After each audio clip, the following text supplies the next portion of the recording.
really insane situation right now. I can't tell you how many friends I talk to who feel some combination of paralysis, confusion, anger, fear, all those 5 layers of death and dying stuff.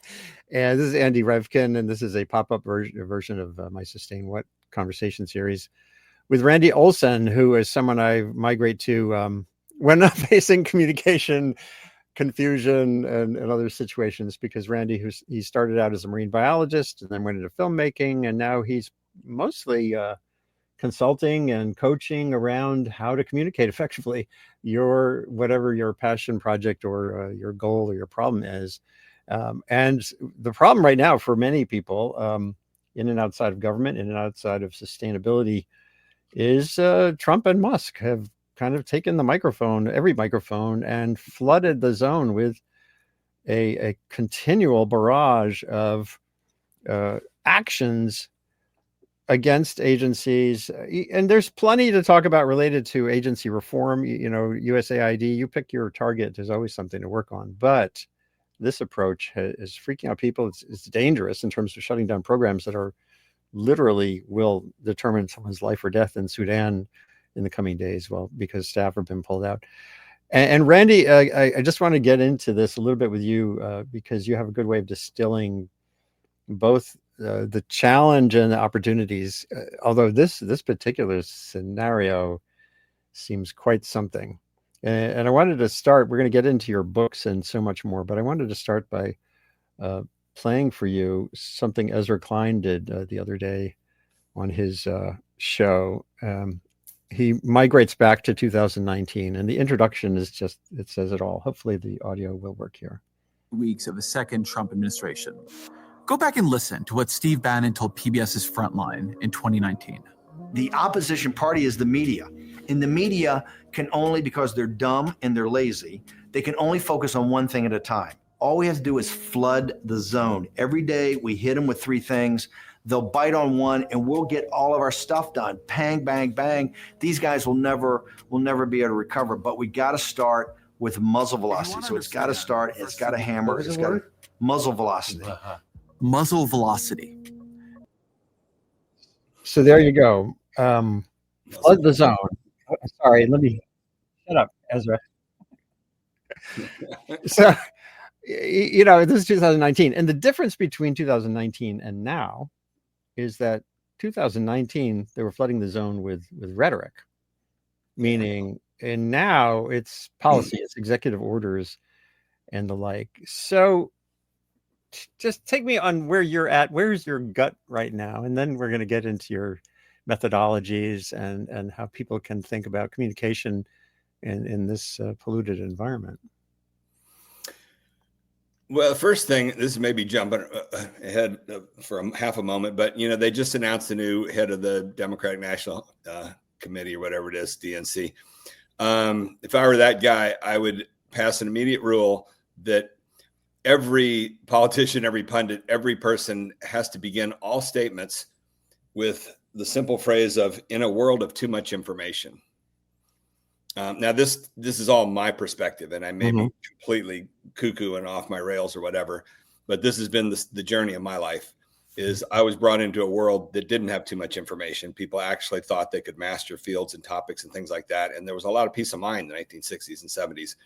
It began to unravel in the 80s with the information explosion, and it never went backwards. And today we live in a world of too much information, which means that the communication of today is vastly different from just, a few years ago, if not decades and things like that. Marshall McLuhan was the guy in the 60s who began to warn, we're turning into a media-driven society. We were a newspaper-driven society decades earlier, but by the 60s, television was driving everything. And people can't totally get their brains around visual media. And so he understood at the end of his life in the late 70s, just before he died, one of the last things he talked about was what he called the information maelstrom. And he said, if we don't watch out, we're going to hit the day eventually where the amount of information is equal by the amount of misinformation. And that's where we've been for the last 5 years, I think. So the warnings were there as it went along, but most people aren't very good yielding to warnings.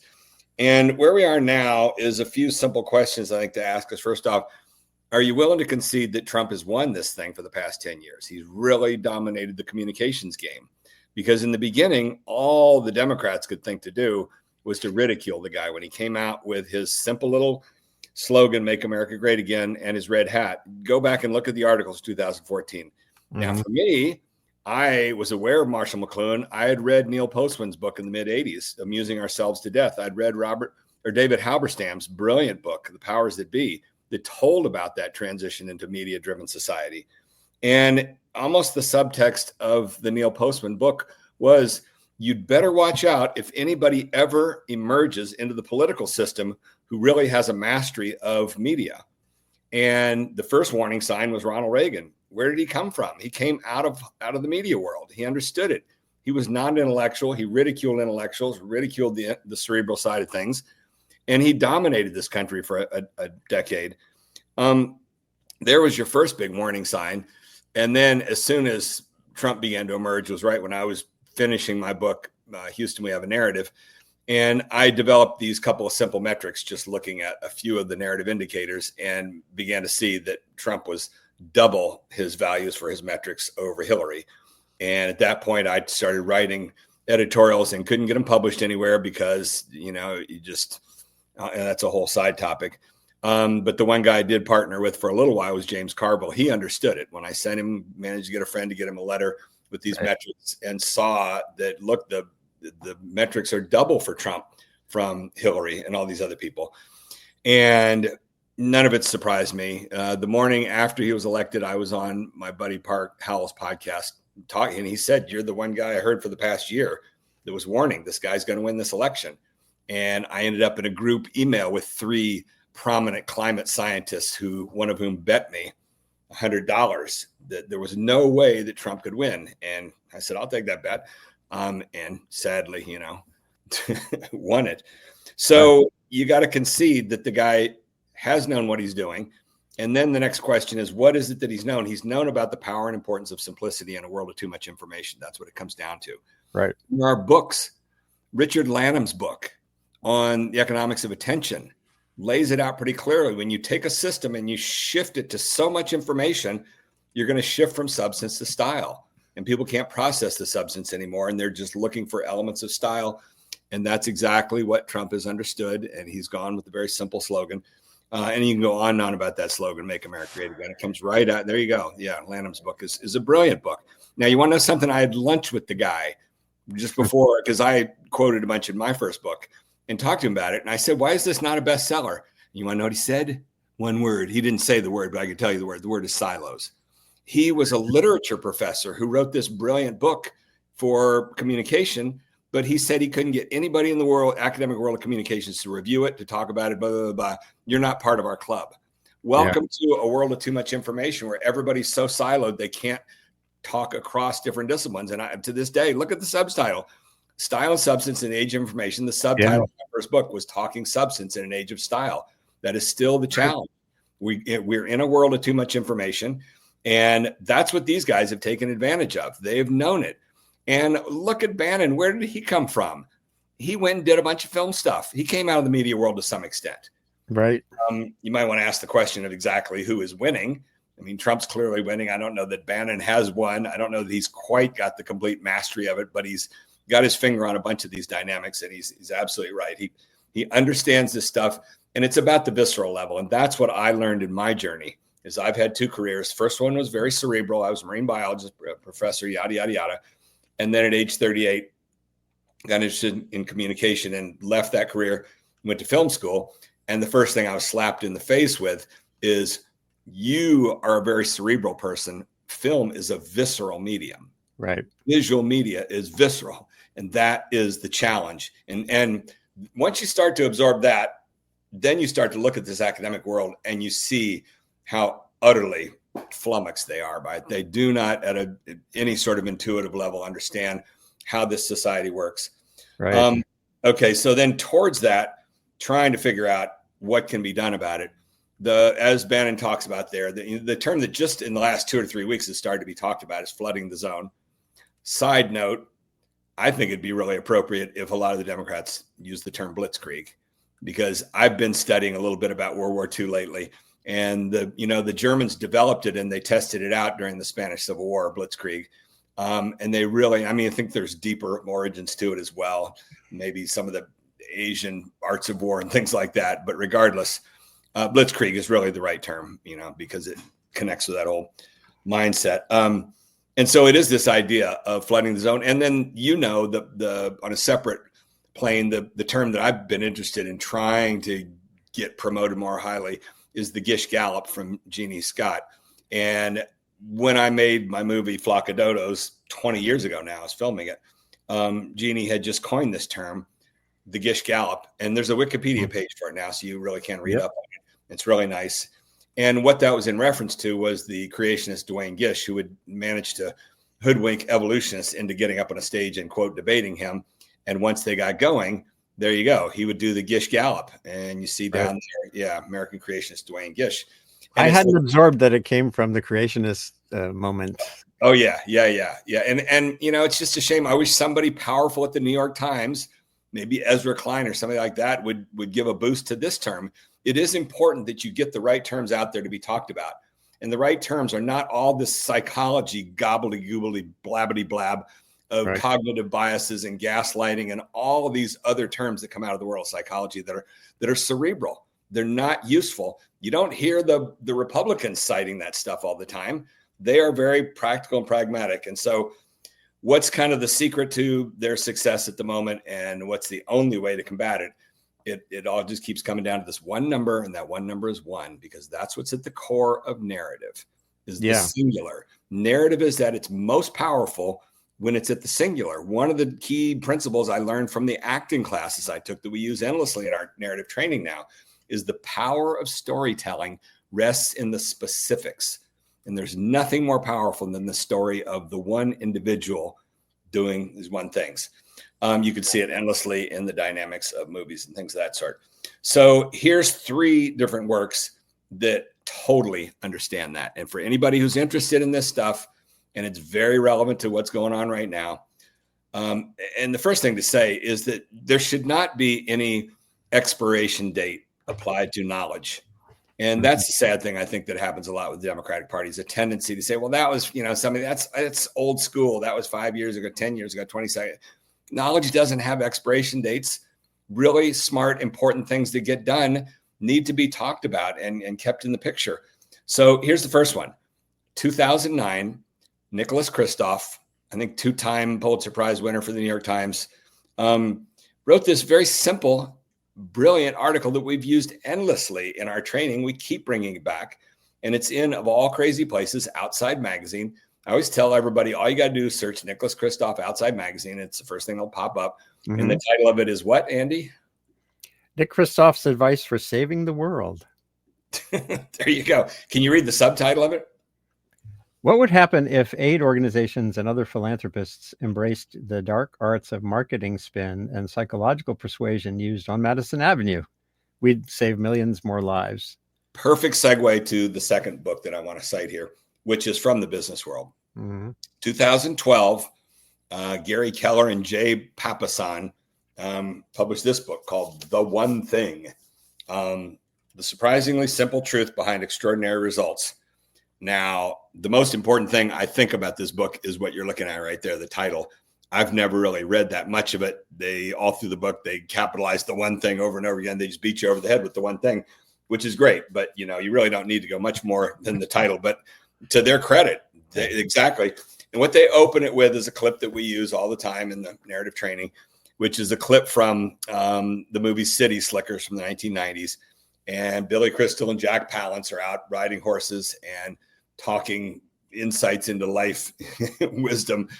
And Jack Palance says to Billy Crystal, the thing you've got to figure out is this. And he holds his finger up, and Billy Crystal says, your finger? And he says, no, it's about the one thing.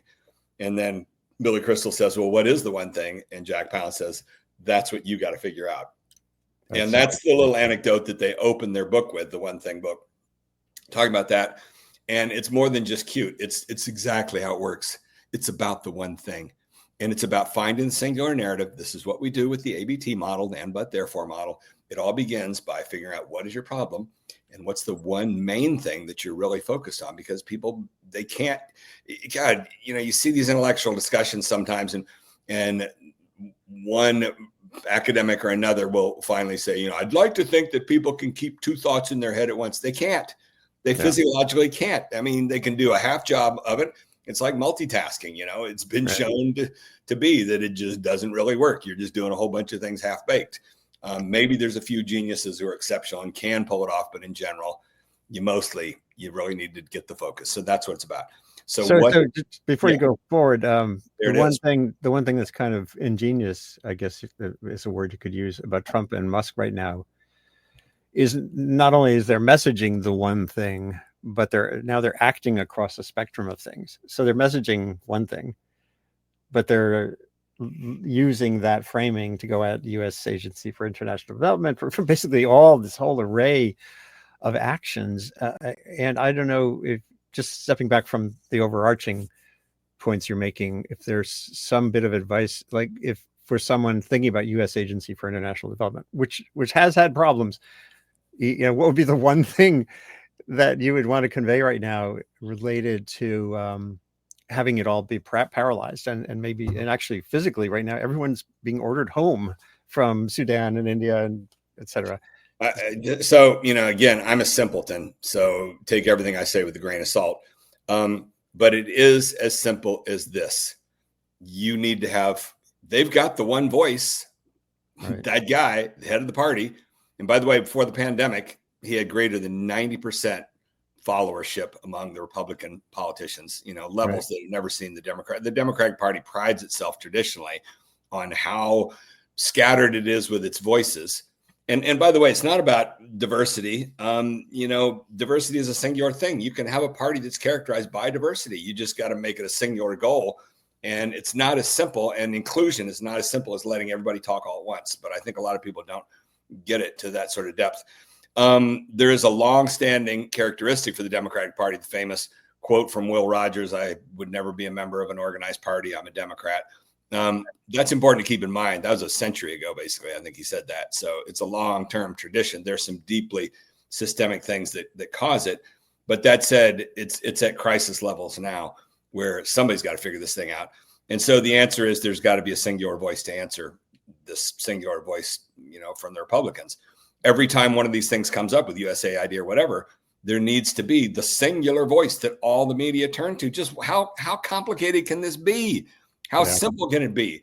Just pick one damn person and make them in charge.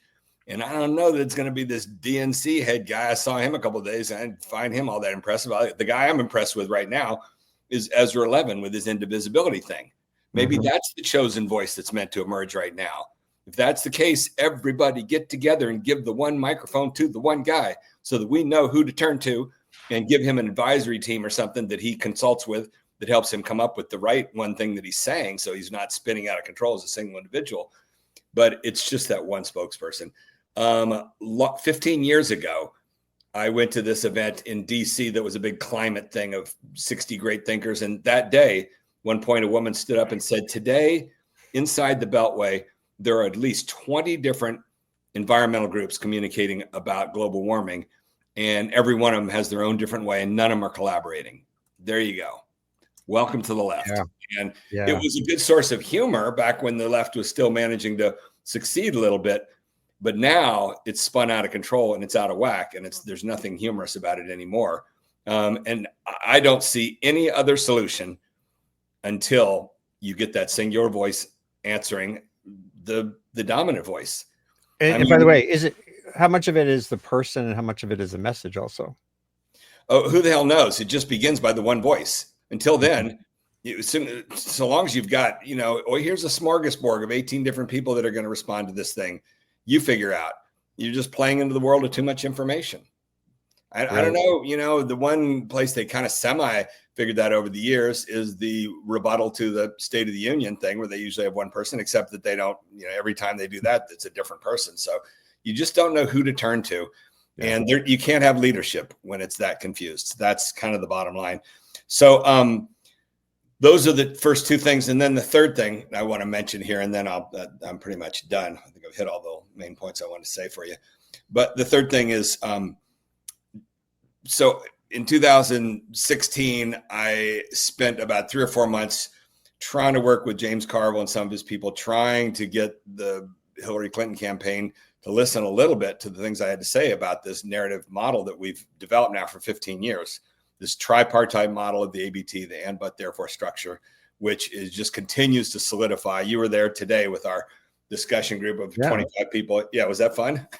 Yeah. And it's good. You take any question and you work with folks to try to crystallize the way to get efficacy from the verbiage. And everyone seems to realize, we have work to do here. Yeah, no, exactly. And, in terms of where I've been, the last decade, we've been developing this ABT model, and there hasn't been any need to popularize it. We've word of mouth. We're in the 42nd time of running the ABT framework course, usually with about 25 to 30 people. And that's just fine. We got a whole lineup of different organizations that are ready to do it next. And beyond that, I have no aspirations to be a millionaire, which, by the way, is easy to do in the world of communication. There are so many charlatans out there that just put out a shingle and claim to be a great communicator and read a few books and yada, yada. And none of that ever interested me, and nor does social media very much. So I kind of, I gave up on Twitter once it changed management. So we just kind of keep doing what we're doing. And it's so fun because we're constantly thinking. And like several of these groups have said to us when we show up to do training work with them, they say, every time you show up here, it's different, but in a good way. We're constantly evolving it. And that's what's going on. And thus that series of books that we've done. And so I did an initial book that was straight out of the course called The Narrative Gym. And once that began feeling pretty good, we began to, I did the first one that was just the whole model in general. And then our business guy, Park Howell, said to me, nice book, but my business people will never use it unless it has business on the cover. So he and I did a second edition of it for business using the ABT model. And each of these volumes, the last chapter, we show 5 different ways to apply the ABT in your field. As soon as we did that, our law guy, Doug Passon, said, we got to do it for law. So we did that. He and I co-authored the law version. And then a fellow that James Carville had introduced me to, his former business partner, Dave Gold, wonderful, wonderful guy, who was just retiring from his whole career as a Democratic Party strategist. And he resonated with the ABT immediately. So we became buddies. We started having long conversations. I had him speak in the course a few times. And then eventually I said, what do you say we write this book together? So that, this isn't on your screen, but this is the one for politics. And notice what's on the cover of this version that we did here. There's a Christmas tree on the cover. Why is there a Christmas tree on the cover of the politics version? Because Dave Gold has this really good, excellent article in Politico from February 2017. And then I might want to call that up. And sadly, it got a little bit of traction, but not much. But let's take a look at that. Can you call up the? Yeah, hold on. I had it on the screen, but now I gotta. Yeah. Here we go. Hold on. It's such a good article. Hold on 1 second. Stop screens. I'm yelling at my producer, who's me. Get in here. There we go. Yeah. Scroll that up. Look at the title. Data-driven campaigns are killing the Democratic Party. So this was in the wake of Trump's first victory. Notice it's February 2017. Over 4 straight cycles, Democrats have suffered historic losses. Why? Because they learned all the wrong lessons from Obama's success.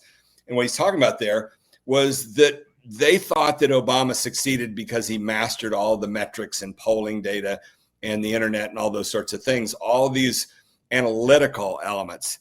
But really, there was a human element to Obama, and he had a story basically, and he had a good feel, or a pretty good feel for narrative. He had a message, hope and change, at least that still resonates.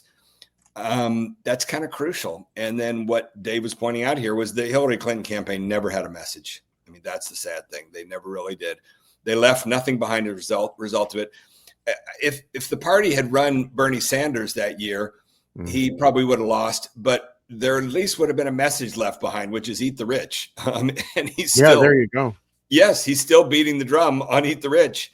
as much as he stuck to that one message. This is what it's about. November 2022, Gavin Newsom in an interview, I think with The Hill, he just said they're killing us on narrative. And, there's no better way to say it. They continue. And that's the deal now. And now what you're looking at is the net result of everything that I've tried to warn and make a contribution towards. But what I found early on with the ABT is politicians don't listen.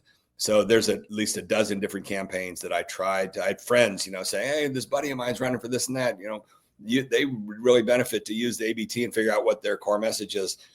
Tried to work with them. But what you find with politicians is as soon as they run for something, they've already got their best friend from high school who's they know communications, and that person's already been hired as communications director. And then it turns into territoriality. And that's been the mind-bending thing for me in these two careers, because as a scientist, we were trained from day one to collaborate. We're all trying to make the world smarter. And people always set aside egos not always, but they try to a lot more in science. There's an ethic there of setting aside your ego, collaborate. I wasn't prepared for what goes on with the communications world, which is being told verbatim. This university is so-and-so's territory. You're not allowed to come here and even practice your wares there. And, I tried to get a bunch of them interested in using the ABT, and then, that's your brand. Well, not really. It's kind of like what the Greeks figured out is their brand and the great philosophers. So as a result, I'm getting older. I'm getting tired of fighting those fights with people that don't listen. So I have this wonderful group of people that do listen. And as a group, we are continue to build this model. And again, that's what you took part in this morning was this. We've started this weekly gathering of about 25 or so people. And it's just an hour of everybody talking ABT. And the cool thing with ABT is that it gets over that silos problem. So when you look at communication, there are two fundamental parts to it. There's content and there's form. And everybody differs in content between different disciplines. So, it's hard to get somebody from the business world to talk to somebody from the political world, to talk to somebody from the science world, talk to somebody from the law world about content, because the information they're dealing with is all completely different. But if they can realize there's this other part called form, and if you realize that the ABT is the ideal form, then suddenly you've got all this common ground. And this is what we find. And that's why when you come to that discussion there, 25 people from all different professions. We had Park there from the business world. We had Doug from the legal world. We had on and on and on. And that makes it really, really fun to be able to cross over different disciplines. We had Patty Limerick there from the world of history, MacArthur Fellow, and all sorts of people. And we had from the world of journalism, my good friend, Andy Revkin. That guy. I wonder if Heather Cox Richardson seems to have nailed. I'm not sure she's the one voice, but she's certainly found an audience for a progressive view of history and the like, and she has millions of followers on various media now. It's okay. Hang on 1 second there. That's really one of the major problems we've stumbled into nowadays, is that having millions of followers doesn't necessarily equate into impact. Yes, exactly. Yeah. Yeah. And it's really unfortunate because we've turned into this, everybody's metrics driven. And so now how many followers have you got? And whatever. Yeah. Boy, oh boy. Well, I put up a link. The abtframework.com link is visible here for those who are watching right now to learn more about your narrative gem and the work you do. Is there any last... Well, the thing I'll warn you about the website and everything, we're not very marketing oriented. As I said, we have a steady flow of plenty of people to work with. And once you got that, I don't really want to get caught up in trying to bend our thing around to provide a service to people and all the things that go with that. In part because we're still learning and still evolving the model. Yeah. And we've got our own agenda that we do. But it's really, really fun. And all the groups that we work with, they totally get it. Good. And I'm throwing up this, I use this complexity monster image a lot. And Godzilla. I gave a talk recently, and, Trump is doing the Godzilla thing right now.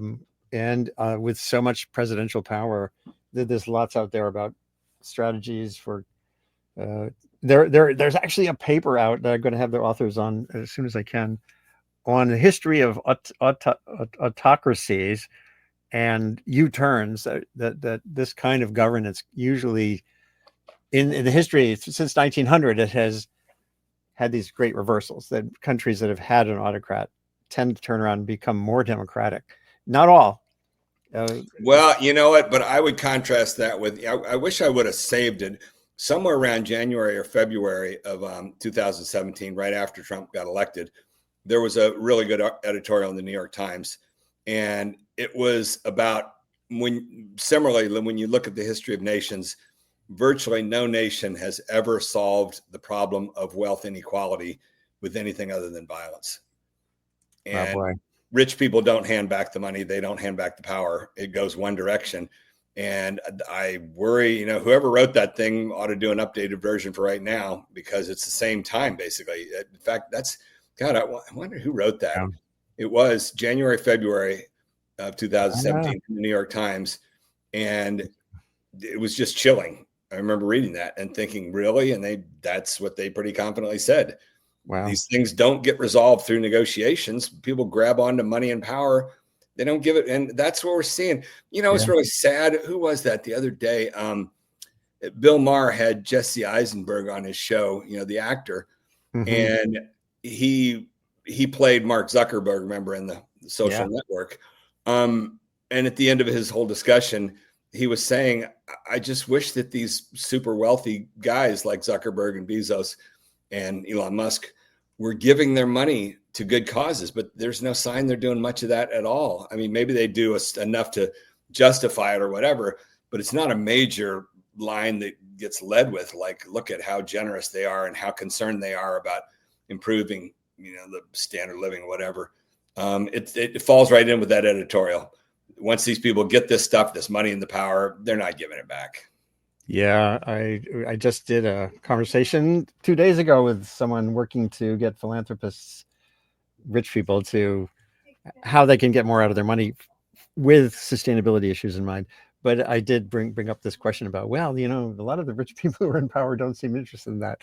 Are you doing any marketing to them? And I think you're right. This piece is not the one you were talking about, by the way. This is a Dilemma for Humanity, Stark Inequality or War. And it was Eduardo Porter, who's a great writer. Wait, that's maybe the article? It's December 2016. Well, no, I was saying January 2017. So I think that's probably is the article. It's pretty stark. Yeah. If that comes to the same conclusion, that probably is the article. Yeah, exactly.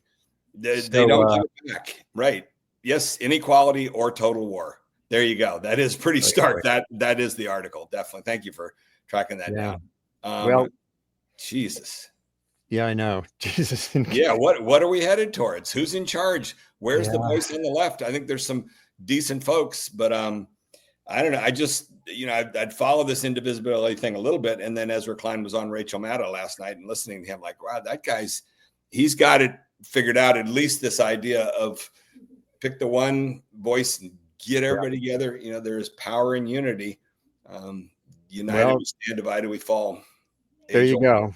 Well, hey, Randy, it's always good to check in with you from the scorched hills of Malibu, California. And I've done several pieces and broadcasts about the horrific impact of the recent fires in LA. Oh yeah. And we talked years ago about the ones that devastated Malibu. The one that I donated my house to. Yeah, more to come. Thanks always for your insights and provocations, and people who tuned in for this unplanned sustain unplanned sustain show. I think it was 15 minutes before we started. You said, hey, you want to do something? Okay, why not? Share the link you're watching on with others, and I'll post this tonight on my Substack thingy called Sustain What as well. And we should just check in periodically. Yes, there are a lot of people watching, so that's good to know, but I think we should cut it short. Well, I don't know that I have much wisdom, but all those books that I cited are all there's where there should not be an expiration date on knowledge. That's my number one thing. Just because something, I don't know why Nicholas Kristof doesn't promote that article from 2009 from Outside Magazine. That is such a good article. And it's the ratio of knowledge to total words is just, I don't know anything else I've ever read on communication with that ratio. Actually, maybe I need to do a new version. I should do an information one. Let me just show one more thing here before we close out. Mm-hmm. Especially also because there are people watching. And I've done one of the forms of knowledge that we completely zone out on over and over and over again is on disaster risk. Like, it's not a surprise. These things that have happened in recent weeks and years are not new. And I'm trying to share my screen in a different way. Come on, Andrew. Share screen window. Why is it not? Well, now that you brought up that topic, can I be granted another 40 seconds before? Yes, you can. Oh, here we go. So I've done charts like this for flood, drought, earthquake, and they show that we know that even the area of North Carolina that was devastated by those floods, everyone's going, oh my God, global warming, when they should be looking back to 1791 and 1916. And we forget. So maybe I need to do a mind the gap card for knowledge about communication and knowledge about risk. I think let me say my 40 seconds on risk. Yep. The term that I coined in my Houston We Have a Narrative book, 2015, is narrative intuition. I derived that from the term story sense for Hollywood screenwriters. And they talk about, there are these basic formulae to learn for the structure, but you need to learn those, get beyond it to the point where you've got intuition, you feel it. You can read a story and you could tell, there's not enough contradiction in here. There's not enough agreement. There's not enough setup. You want to get to the point where you've got it at a visceral level. You can sense it. So that is the term narrative intuition. And as I said, at the core of it is the one. Well, the opposite term to that is numerical intuition. And this is what academics and particularly scientists have, much better than the rest of society. Scientists have the ability to go to the ocean and not worry about shark attack at all because they have numerical intuition. They know what the stats are. There's a much higher chance of getting killed in the car on the way to the beach than there is of getting eaten by a shark.